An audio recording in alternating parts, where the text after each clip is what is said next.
Kenapa muncul pandangan sampean ini bahwa perguruan silat atau pesilat itu memang sudah selayaknya untuk dibela? Makanya pemerintah daerah buatlah sasana tarung atau apa begitu. Karena gini, kalau ada persoalan kecil, bukan kemudian yang dibakar itu lumbungnya, tetapi oknum-oknum itu dididik, dirapikan lagi. Ini juga kelakuannya media massa. Ada semacam eksploitasi atau mencari clickbait berita. Gak boleh sambil ngerokok, Mas. Nah itu rokok apa itu, Mas? Nah itu saya kira mau ngomong Rokok Tora, Mas. Produk asli Jember. Jember punya rokok. Ya punya dong, bukan cuman punya anak-anak silat, Mas. Nggak semua pesilat itu oknum. Iya. Dan nggak semua perguruan silat salah seperti itu.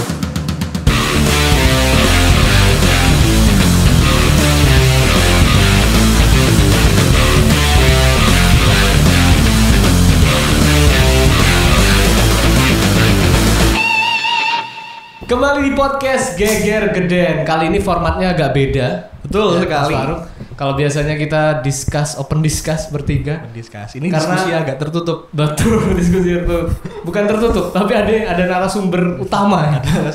Ini yang langsung bersinggungan dan beririsan. Betul. Jadi valid infonya ya. Karena kita nggak mengalami langsung daripada salah omong. Betul. Ada geger geden apa hari ini, Mas Don? Hari ini kita bakal bahas tentang fenomena pesilat. Oh, ini yang lumayan menyeruak di media sosial Entah ya. bersinggungan dengan ya satu dan lain hal lah. Dan juga ada beberapa prestasi tentunya di Betul. kejuaraan-kejuaraan. Nah, tapi kita ini bakal coba diskusi dari perspektif lain. Nah, kira-kira perspektif yang menariknya ada di mana? Nah, kita kasih clue dikit ya. Nah, coba. Kalau biasanya masyarakat terutama netizen serempak menyalahkan perguruan bukan perguruan tinggi, salah satu perguruan silat di Indonesia. Kali ini kita coba akan khususnya Bung Andi akan coba membuka perspektif lain tentang perguruan Nah, silat. berarti kita sekarang nggak akan ngomongin stereotip ya. Betul ya. Gimana Mas Andi nih? Ya, saya membela perguruan silat. Saya membela, pokok saya tidak menyalahkan perguruan silat.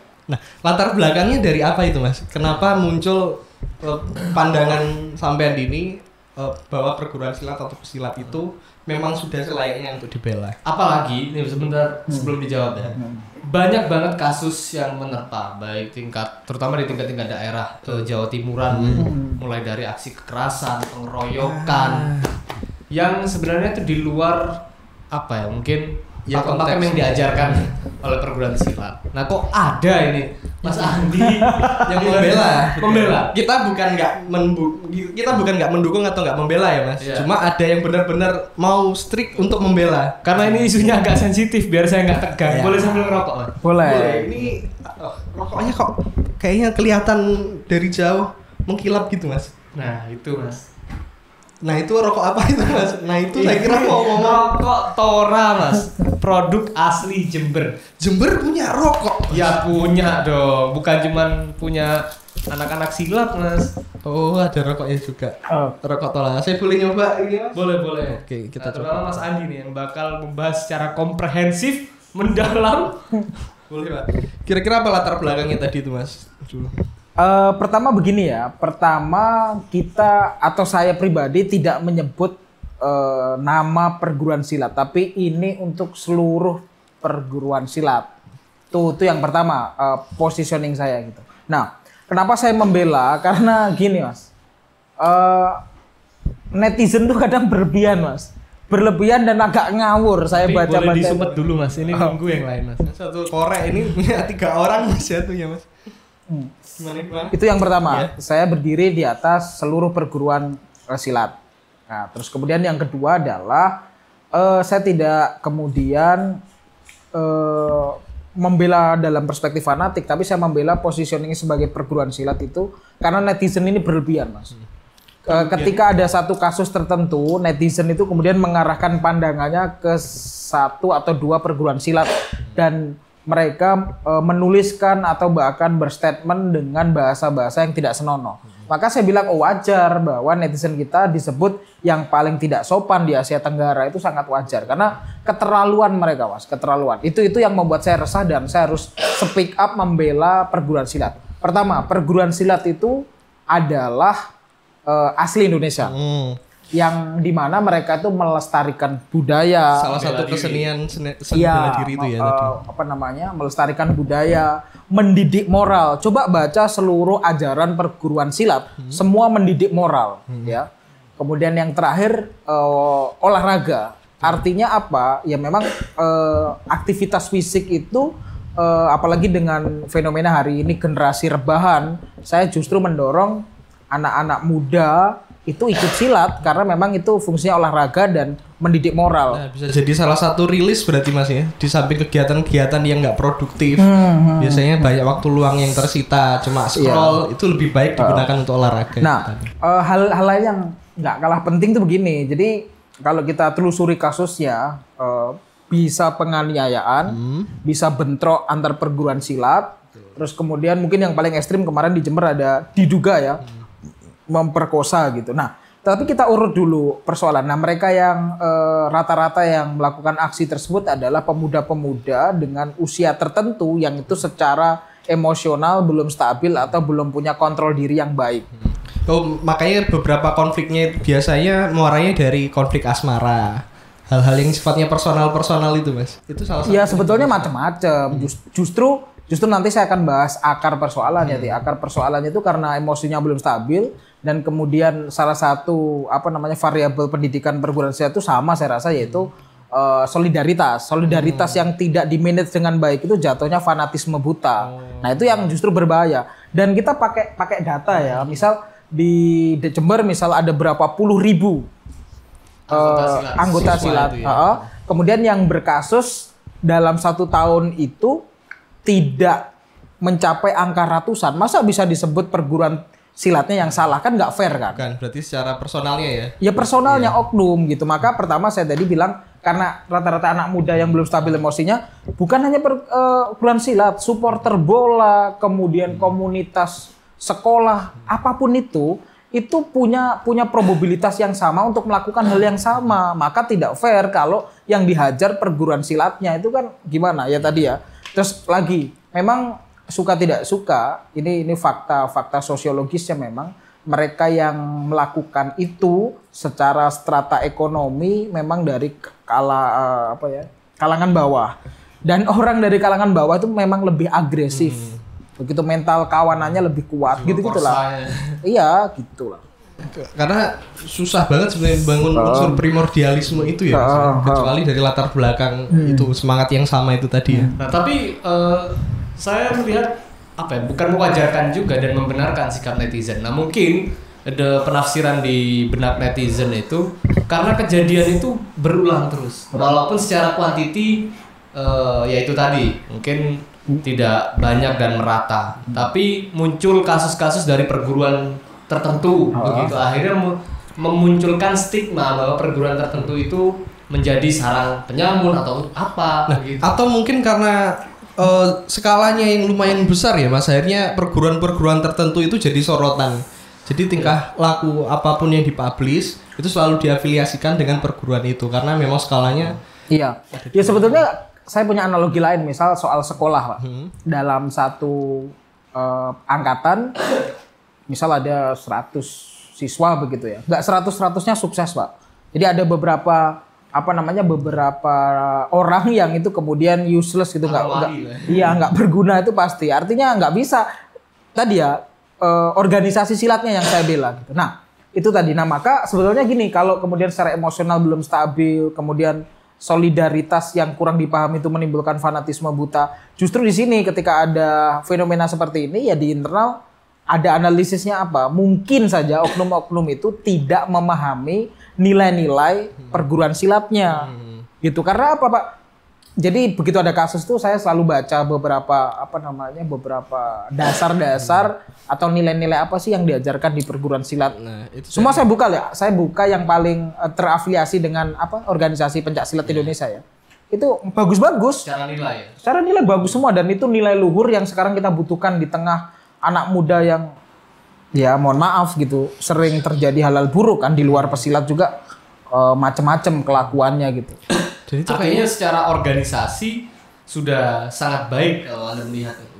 Ya secara organisasi dengan itu ya perbandingan jumlah anggota yang ribuan dengan kejadian Jadi kita harus berpikir sistematis ya. Sistematis itu maksudnya gini, jumlahnya ribuan, rekrutmennya terbuka, siapa saja bisa masuk gitu. Saya nggak tahu teknik screening setiap organisasi silat itu bagaimana, tapi gitu. Yang masuk itu ada anak-anak belasan tahun, remaja, yang dia transisi ke masa dewasa gitu, yang emosinya tadi tidak stabil.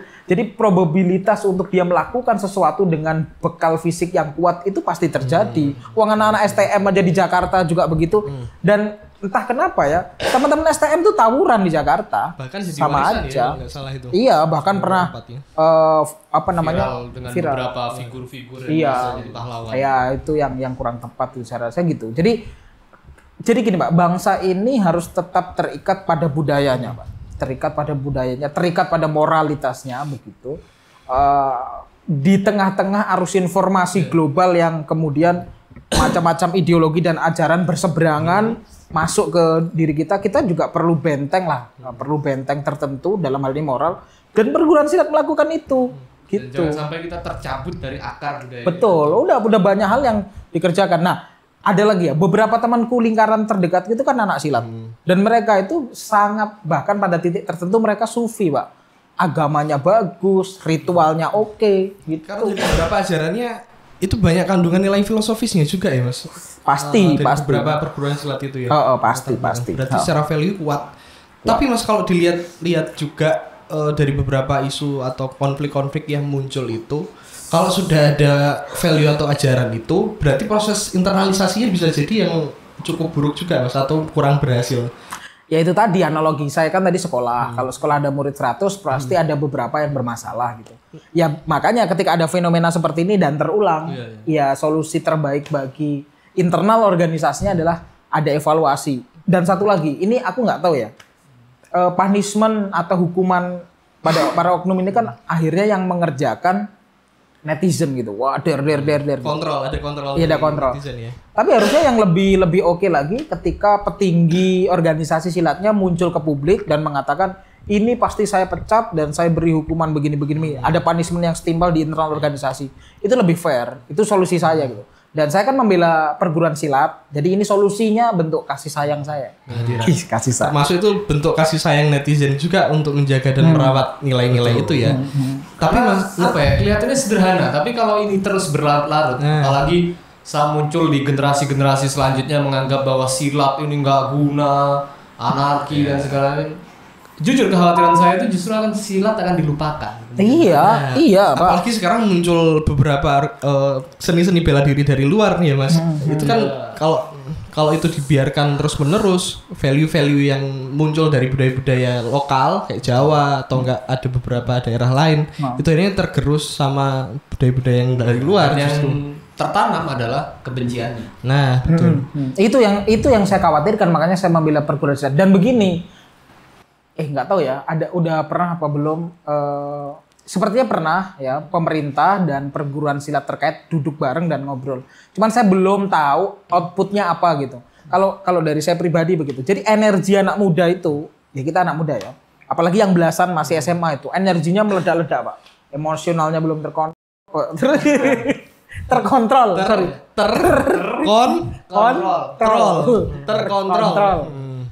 Akhirnya dia mencari jati diri itu dengan caranya sendiri. Makanya pemerintah daerah buatlah sasana tarung atau apa begitu, karena kan mereka tuh kadang jiwa fanatismenya kuat, ada persaingan. Iya, ada persaingan antar perguruan silat, akhirnya liar Pak, berserak di jalan-jalan kan. Sama kayak berarti jadi ingat kayak balapan liar di Jember. Itu kan ya kayak sistem nekan balon lah. Ditekan di sini pindah ke sana. Lokalisasi kayak gitu Mas. Iya. Jadi lokalisasi. Berarti harus ada medium ya Mas. Medium yang positif ya. Positif betul lah. Pemerintah daerah harus dan di gini ya. Di dunia hari ini tuh cukup mengakomodir orang-orang yang fokus pada fisik. Misal MMA. Wah, ini yang lagi naik juga ya selebriti. Ini. Yang dulu tinju dari dulu kan. Oh, kita kenal Chris John ya. Jadi kalau yang pernah jadi calon wali kota wakil kota Probolinggo sih Rahman. Jadi banyak Pak cara bagaimana membuat mereka itu punya tempat intinya tersalurkan untuk menyalurkan itu MMA, tinju, kemudian ada apa UFC itu sama MMA juga martial arts maksudnya. iya banyak kan dan saya rasa dengan tubuh tinggi besar yang setiap hari latihan Pak, kalau diprofesionalkan itu tambah sip. Dan kita bisa ngirim atlet untuk mengajar negara-negara lain Pak di hal yang resmi dan itu cuan loh. Betul. Cuan beneran.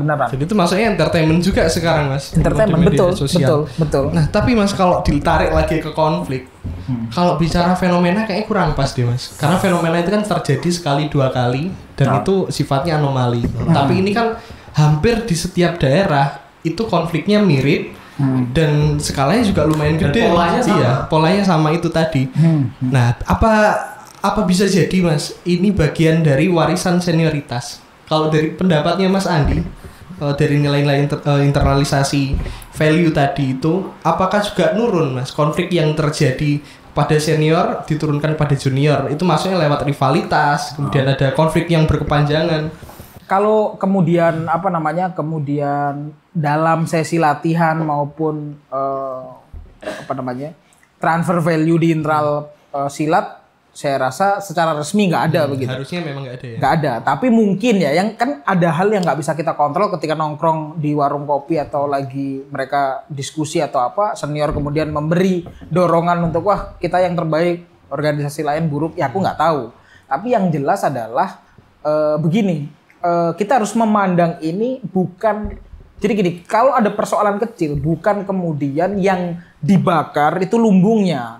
Gitu ya, beda cerita dengan kasus korupsi yang dimana-mana semua tikus, tapi ini kan kasus kenakalan remaja yang saya rasa lumbungnya jangan dibakar, organisasi silatnya jangan dibakar, tetapi oknum-oknum itu dididik, dirapikan lagi, pemerintah daerah menyiapkan wahana supaya untuk menyalurkan, itu lebih fair gitu, lebih fair. Dan sebetulnya begini juga, kebencian itu muncul. Yang saya tidak suka, kenapa sih netizen itu berlebihan dalam artian menggunakan kata-kata yang tidak lazim, Pak. Kata-kata yang tidak lazim. Banyak dan di komentar Instagram biasanya ada yang upload. Iya, aku ngeri banget. Dan yang kalau saya lihat polanya itu bukan meluruskan, justru membuat semakin pelik karena nggak sedikit yang itu membandingkan dengan satu sama lain. Dan itu muncul konotasi negatif Mas. Ya. Dan berkembang. Yang awalnya cuma ini, tiba-tiba muncul fitnah ini. Itu yang luar biasa mengerikan gitu Mas. Iya, itu kan saya rasa nggak harus ikut organisasi silat untuk kemudian menjadi brutal. Latar belakangnya apapun, kalau dia kemudian remaja dan tidak punya saluran yang jelas, tidak punya circle yang oke, potensi untuk melakukan begitu Besar ya. Besar lah, di kota-kota besar itu terjadi, konkretnya Pak. tadi ada siswa otomatis tawuran antar sekolah. STM, SMA di Jakarta itu tawuran fenomena lama. Nah, kan bisa kita tarik ya, dulu kalau kita ngikuti perkembangan tawuran antar sekolah di Jakarta, di kota-kota besar ya, di Bandung gitu. Itu kan intensitasnya sangat tinggi. Tapi sekarang kan mulai mereda gitu. Nah, bisa jadi kalau kita fokus pada persoalannya, apa yang terjadi pada perguruan silat menjadi bully-bulian hari ini, kalau ditangani dengan benar, ya beberapa tahun ke depan kita nggak akan dengar lagi. Kalaupun ada pertarungan ya di ring yang resmi, di tempat yang seharusnya, bukan di jalanan gitu. Dan publik juga bisa membentuk ya suasana media sosial yang lebih ini ya Mas, lebih kondusif juga. Maksudnya nggak langsung menghakimi, nggak langsung menjustifikasi yang buruk. Secara nggak langsung, misal kita bandingkan ke aspek kedewasaan. Oh mungkin secara keanggotaan ini masih baru memulai, belum dewasa. Karena kalau diamati juga Mas, di lingkungan terdekat kita itu penggiat seni bela diri ini atau pesilat istilahnya Mas, itu semakin dewasa dia semakin menutup diri untuk tidak terlalu menunjukkan atau show off Mas, karena hakikatnya memang seni bela diri itu tadi ya. Benar. Dan itu dimulai memang dari usia-usia yang remaja itu. Seperti yang dijelaskan Mas Andi tadi, saya jadi ingat case kayak tentang angkutan umum nih. Pesawat itu merupakan angkutan umum teraman dari tolak ukur secara data statistika seluruh dunia itu merupakan angkutan umum yang paling minim kecelakaan. Tapi kenapa fenomena kecelakaan pesawat itu selalu menghiasi lini masa dan bahkan jadi headline? Karena mereka aman itu tadi dan case-nya jarang. Ketika meledak atau ada terjadi kasus-kasus kecelakaan itu selalu menjadi headline. Bisa jadi analoginya seperti itu terjadi pada perguruan-perguruan silat. Dan ini nyambung ya, ini terakhir lah ya, ini karena kita saya pribadi tadi ditanya. Jadi gini, ini juga kelakuannya media massa. Saya tahu betul bahwa ada semacam eksploitasi atau mencari clickbait berita. Jadi begini Pak, terjadi pukul-pukulan. Orang yang bersangkutan tidak menggunakan atribut apapun. Gitu. Kecuali benar secara visual dan semacamnya dia menggunakan dan konteksnya memang sedang dalam konflik berkaitan dengan atas nama pesilat. Bolehlah judulnya dibuat pesilat. Tapi terkadang media juga karena mencari clickbait itu tadi, dia nggak ada kaitannya dengan urusan silat sebetulnya. Misal saya di jalan, saya seorang pesilat, kemudian saya naik motor, saya nyipratin orang gitu ya. Ini nggak ada konteks ya. Dan kita berantem, salah satu kalah gitu. Kemudian ditulis headline-nya, pesilat hajar orang yang bahkan nyebut perguruannya. Iya, bahkan nah ini tolonglah media massa. Nah, yang paling kurang ajar lagi mungkin media massa selamat ya. Media-media mainstream besar itu selamat, misal Detik selamat, Kompas selamat, Tempo selamat. Tapi nanti ada fenomena baru lagi sekarang ini ada media baru namanya Mediagram. Mediagram juga mengeksploitasi itu. Kemudian di headline pesilat. Olah-olah istilahnya. Iya, diolah untuk mendapatkan engagement. Itu juga bahaya. Dan tindakan tertentu diasosiasikan ke suku-suku tertentu. Itu sering banget. Ada konflik ini karena secara logat menjurus ke kesukuan ini, diafiliasikan orang ini memang secara karakter seperti ini gitu. Itu bahaya stereotip begitu, dan media juga memiliki andil. Jadi minta tolong kepada media jangan selalu kemudian mengeksploitasi pesilatnya, perguruannya, dan Mediagram tolong juga lah. Mungkin kalian akan puas begitu.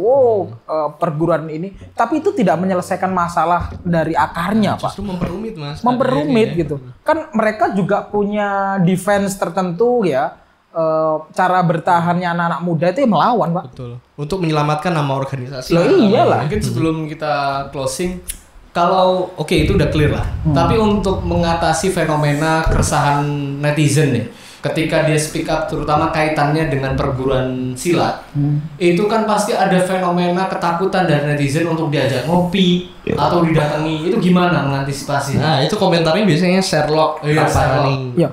Jadi ginilah, negara kita negara hukum. Setiap yang kita lakukan ada konsekuensi hukumnya, dan kita tahu bahwa kalau fisik hukumnya hukum pidana dan dipenjara. Buat teman-teman pesilat gitu, saya tahu betul bahwa menjaga marwah organisasi itu penting, membela korps kebanggaan itu menyenangkan, tetapi tolong gitu. Bukan berarti reaksi Anda itu kemudian fisik dan langsung mukul dan sebagainya. Anda pasti dipenjara, dan dipenjara itu tidak enak. Anda pasti rugi gitu. Jadi bentuk pertahanan terbaiknya bukan kemudian menghajar yang mengata-ngatai gitu.